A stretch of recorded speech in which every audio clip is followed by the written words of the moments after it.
అయితే రేవంత్ రెడ్డి గారు కాళేశ్వరం ప్రాజెక్టు మీద చేసిన వీడియోస్లో ఒక ఇంపార్టెంట్ వీడియో నేను మీకు చూపిస్తానండి. వ్యవసాయంతో సహా ఏం చూపించు ఒక్క సంవత్సరానికి ఆదాయం 5,199 కోట్ల రూపాయల ఆదాయం వస్తుంది. కాళేశ్వరం ప్రాజెక్టు కట్టి వ్యవసాయానికి నీళ్ళు అమ్ముతాం, పరిశ్రమలకు నీళ్ళు అమ్ముతాం, తాగడానికి నీళ్ళు అమ్ముతాం, మొత్తం వ్యాపారమే చేస్తాం. మా ప్రభుత్వం ఉన్నదే వ్యాపారం చేయడానికి. సో ఇది చాలా ఆలోచించాల్సిన విషయం. మనం వీళ్ళు లాస్ట్ 10 yearsలో 9.5 yearsలో 6 lakh crores అప్పు పెట్టారండి. 6 lakh crores.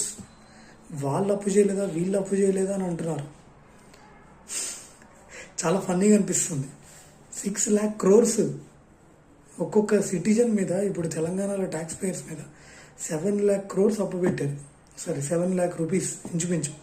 టోటల్ అప్పు 6 lakh crores.